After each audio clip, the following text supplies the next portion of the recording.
Há mais de 2000 anos, os cristãos estão esperando a volta de Jesus.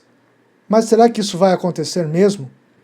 Quando Jesus disse aos seus discípulos que voltaria, o que ele realmente estava querendo dizer?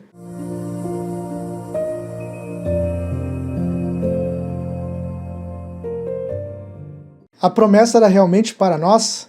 Então nós vemos que em Marcos, Jesus fala: em verdade vos digo que esta geração não passará até que todas essas coisas aconteçam. Ele falando sobre a sua vinda. O que ele estava querendo dizer com isso? A palavra utilizada ali foi aquela geração, ou seja, aquelas pessoas que estavam com Jesus não veriam a morte, ou pelo menos parte delas, e Jesus já voltaria antes que aquela geração morresse e se acabasse. Deste modo, o cristianismo primitivo foi construído sobre essa ideia urgente da volta de Jesus. Tá? Isso explica, vários detalhes do cristianismo primitivo. Por exemplo, os primeiros cristãos não demonstravam interesse em construir uma sociedade de longo prazo. Eles já estavam esperando a volta iminente de Jesus. E como eu disse, havia expectativa de que alguns presentes ali não morreriam antes do fim dos tempos. O problema aqui então é muito simples, Aquelas pessoas morreram e o mundo não acabou. Ou seja, aquela promessa de Jesus não é verdadeira. Algumas interpretações de escolas cristãs tentaram contornar esse problema, dizendo que a promessa não era bem aquilo, que a palavra geração não estava se referindo exatamente àqueles primeiros discípulos que estavam ouvindo. Mas era sempre uma ideia de contornar algo que não aconteceu, ou seja, a segunda vinda não aconteceu. Como a profecia não se cumpriu, o cristianismo tentou contornar o problema através de 3 estratégias. A primeira foi reinterpretar a profecia, a segunda foi adiar o prazo, e a terceira de espiritualizar o evento, dizendo, não está falando de uma volta real, mas uma volta em nossos corações, etc.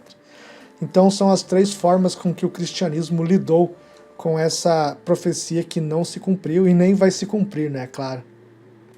Então muitas vertentes cristãs ainda estão aguardando a volta de Jesus Cristo, e então estão empurrando para frente o prazo. Então, durante mais de 2000 anos, cada geração foi acreditando que ela era a última e que veria a volta, mas essa volta não aconteceu. Mas essa esperança constante não foi de todo ruim para o cristianismo, porque o Apocalipse acabou virando uma ferramenta de controle religioso, como eu vou falar a seguir. Quando as pessoas que frequentam uma igreja acreditam que o fim é iminente, uma série de coisas pode acontecer. Em primeiro lugar, elas se tornam mais dependentes da instituição religiosa. Ou seja, elas acreditam que o lugar seguro de salvação, o porto seguro, é aquela religião ficar ali. Então elas criam aquela sensação de nós contra eles, nós contra o mundo, e nós devemos estar aqui seguros e preparados para a iminente volta de Jesus. Em segundo lugar, elas acabam deixando de investir em projetos a longo prazo. Por que eu vou estudar se Jesus está voltando? Por que eu vou investir em alguma coisa? Por que eu vou cultivar algum pensamento? Por que eu vou ler, estudar? Enfim, eu não vou fazer nenhum projeto de longo prazo, porque isso não vai adiantar mesmo. Então, o que adianta para mim agora é estar em constante alerta dessa volta iminente e assustadora de Jesus Cristo. E em terceiro lugar, elas acabam se tornando mais obedientes à liderança, porque a liderança toma para si a interpretação, por exemplo, daquele texto em que Jesus fala da geração. Então a liderança vai reinterpretar o texto, dizendo, vai acontecer o final em tal dia, em tal momento, como várias igrejas já tentaram, várias religiões tentaram, prever essa volta de Jesus e tal. Então as pessoas ficam muito dependentes, obedientes à instituição para saber, o que fazer neste apocalipse que está prestes a acontecer. Então essa iminência do fim do mundo faz com que as pessoas deixem a educação em segundo plano, o planejamento de vida perde o sentido, e a autoridade religiosa começa cada vez mais a estender os seus tentáculos sobre os membros e aprisioná-los ali naquela expectativa. Agora eu vou falar de alguns casos objetivos desse tipo de mecanismo de controle. Primeiro eu vou citar o caso dos meninos de Deus, que foi um exemplo extremo, né, que eu vou dar, que é um movimento Children of God, Meninos de Deus, fundados pelo pai Davi, David Berger. A ideia era sempre foi e ainda é do apocalipse iminente. Então essa é a ideia central dessa religião. Então nesse sistema as crianças eram desencorajadas a estudar, elas só estudavam algumas coisas básicas ali para o dia a dia, e eram cada vez mais incentivadas a estudar a Bíblia, estar preparada para o fim dos tempos, estudar o Apocalipse, né? Se preparar para quando o sistema diabólico fosse atacar a igreja, como se proteger, fugir do mundo, não aceitar a marca da besta, né, na sua testa, na mão, etc. Então as crianças elas cresceram e crescem nesse ambiente com essa sensação de que o diabo está à espreita e a qualquer momento vai nos atacar, usando o sistema e etc. E como resultado disso, as crianças acabam crescendo totalmente alienadas numa bolha, totalmente separadas do mundo. Outro caso que eu quero evidenciar aqui é o caso da Igreja dos Mormons. Lá também tem essa mentalidade apocalíptica. Tanto é que o nome da igreja é Igreja de Jesus Cristo dos Santos dos Últimos Dias. Então, nos Mormons, né, no mormonismo, né, é muito claro essa ideia também de fim de mundo. E algumas práticas que os religiosos dessa igreja fazem, né, deixa bem claro isso. Por exemplo, normalmente eles são incentivados a armazenar 1 ano de comida em casa. Então você vai na casa de um mormon, você encontra uma despensa cheia de comida, ou no baú das camas tem comida, nos armários, etc. Ou seja, eles acham que a qualquer momento Jesus pode voltar, o Armagedon pode começar, né, que é aquela fase que os cristãos vão ser, digamos, testados na sua fé, o mundo vai, né, exercer controle sobre eles. Então eles precisam, né, estar ali prontos para ter 1 ano de comida. Né? E tem a marca da besta também, que diz que ninguém poderia comprar nem vender se não tivesse a marca. Então ele já compra a comida para não precisar se submeter a essa marca da besta que vai, digamos assim, reger o comércio deste futuro apocalíptico. Então eles estão preparados, né, para essas crises globais que vão acontecer e também a grande mobilização missionária. Eles são muito voltados a essa coisa da missão, de serem ensinados a evangelizar. Os mormons, em sua maioria, vão para escolas de treinamento missionário, são enviados a locais hostis no mundo, que são hostis ao cristianismo, ou seja, colocam ali os jovens, geralmente são pessoas muito jovens que já vão para as missões, colocam essas pessoas sobre risco de vida, né, em lugares hostis, etc. Então, isso é bem claro na Igreja dos Mormons. Então, esses jovens que muitas vezes poderiam estar focados, né, na formação acadêmica, por exemplo, acabam também perdendo ali o momento de entrar, né, na academia e tal, adiam por 1, 2 anos para poder participar dessas missões, e isso acaba prejudicando a vida deles de certa forma. Então, na Igreja dos Mormons, essa mentalidade é bem presente. Tá? Outro caso que eu gostaria de trazer aqui para vocês é o caso dos Testemunhos de Jeová. Então, esse caso é bem claro de fim do mundo, eles falam muito sobre isso. Tanto é que quando eu era criança, a mãe de um amigo meu, a avó de um amigo meu, na verdade, me mostrou aquele livro vermelho dos Mormons, não sei se vocês lembram, que falava sobre o Apocalipse. E os artistas ali que participam dos Mormons sempre foram artistas muito bons no desenho e tal. Então você ia virando aquele livro todo ilustrado, mostrando como que o mundo ficaria em ruínas, né, depois da ação de Satanás no Armagedon. Eu lembro que eu tinha pesadelo com aquele livro vermelho. Qualquer dia eu vou trazer esse livro vermelho para a gente conversar sobre ele. Tá gostando do conteúdo até agora? Então deixa um like aí embaixo. Se não é inscrito, se inscreve no canal para receber mais conteúdos budistas como esse na sua linha do tempo. Então, continuando o caso dos Testemunhos de Jeová, eles tentaram adivinhar a volta de Jesus Cristo, o Armagedon, o começo do Armagedon, já em várias datas, como 1914, 1925, 1975, e todas essas datas passaram e Jesus não voltou e nem vai voltar, tá? O mundo continuou e vai continuar. Mas, de alguma forma, essas religiões reinterpretam os ensinamentos e conseguem ainda manter, né, os seus membros ali fiéis.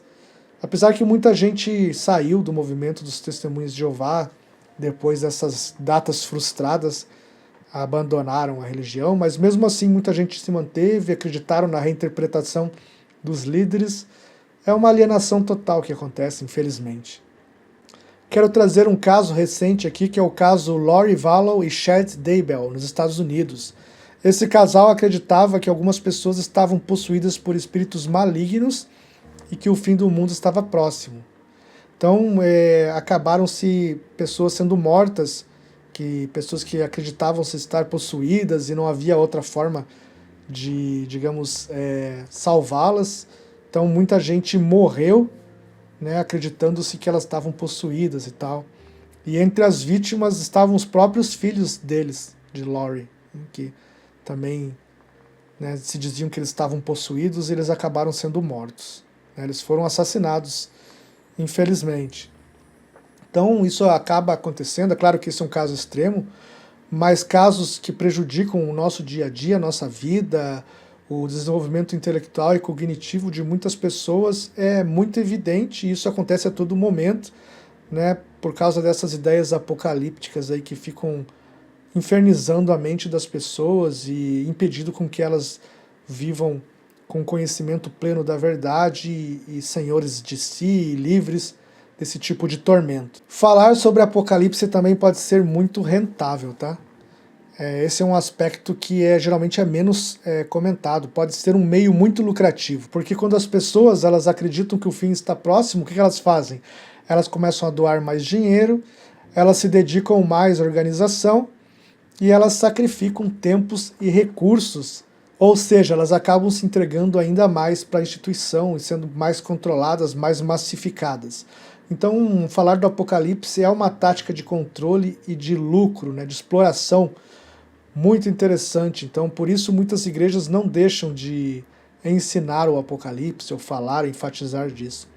Porque isso mantém a pessoa ali com medo, e uma vez que ela está com medo, ela vai, né, dar dinheiro, tempo, dedicação, etc. Ela, né, é fácil de controlar a mente das pessoas e explorá-las. Então nós temos aí que geralmente essas igrejas acumulam patrimônios milionários, bilionários, né? Exemplo da Igreja dos Mormons, por exemplo, que possui bilhões de dólares em investimentos e propriedades pelo mundo todo. Quando a gente analisa nisso de fora, vem aquela pergunta: será que o Apocalipse está realmente chegando? Ou isso é apenas um ensinamento de controle e exploração que é extremamente rentável para as instituições? Isso é uma coisa a se pensar, que eu quero colocar aqui para vocês. Vocês concordam com isso, com essa ideia? Se vocês concordarem ou discordarem, usem o espaço dos comentários aí embaixo.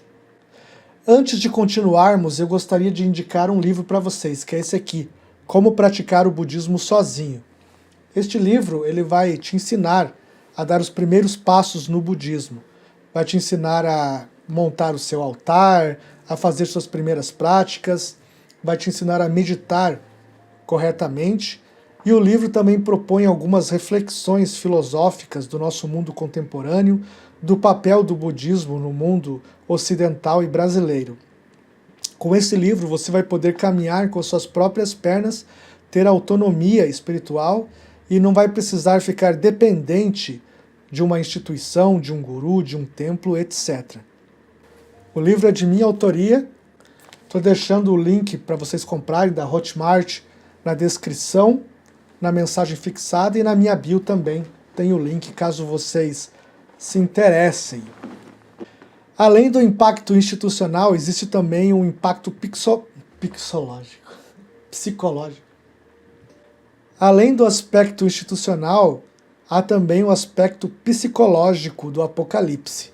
Então, o que essa ideia de fim de mundo, de Armagedon, pode causar nas pessoas? Ansiedade, culpa, né? Ansiedade de vai acontecer a qualquer momento. Culpa porque a pessoa nunca vai achar que está preparada, sempre vai achar que tem algum pecado, que Jesus pode vir e não levar ela para o céu, etc.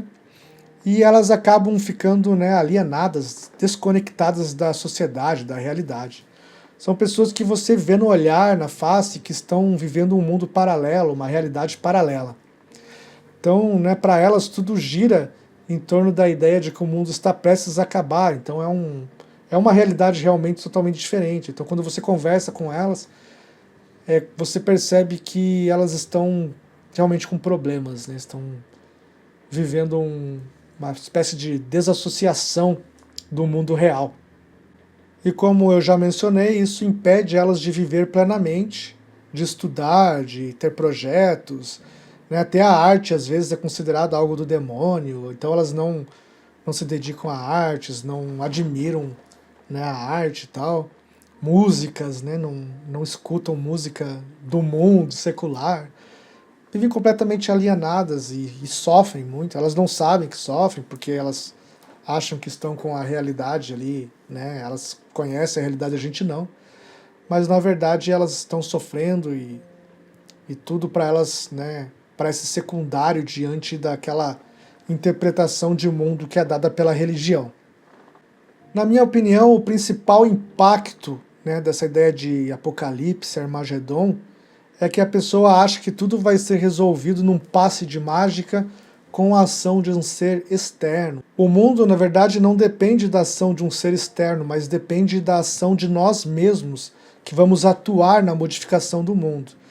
Então o mundo depende, né, de escolhas humanas, como a ciência, a ética, o desenvolvimento da ética, da política e da responsabilidade coletiva.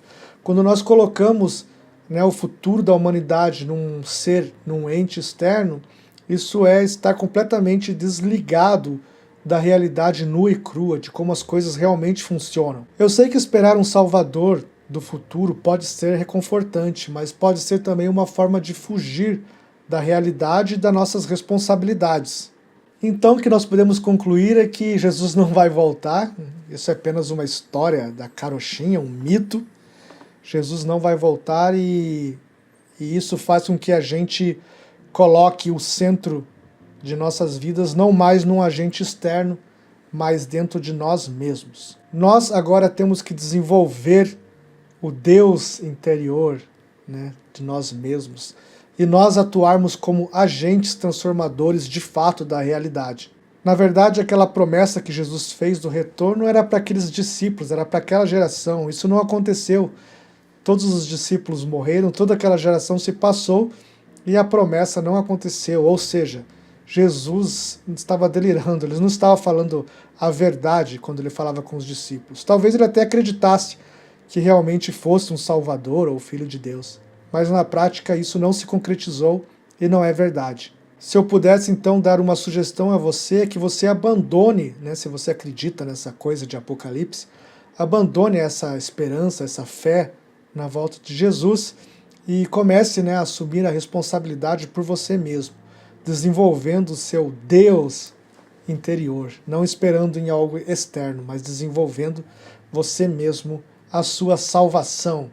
E se há um Armagedon de fato para a gente se preocupar, é o Armagedon que está acontecendo dentro da nossa mente.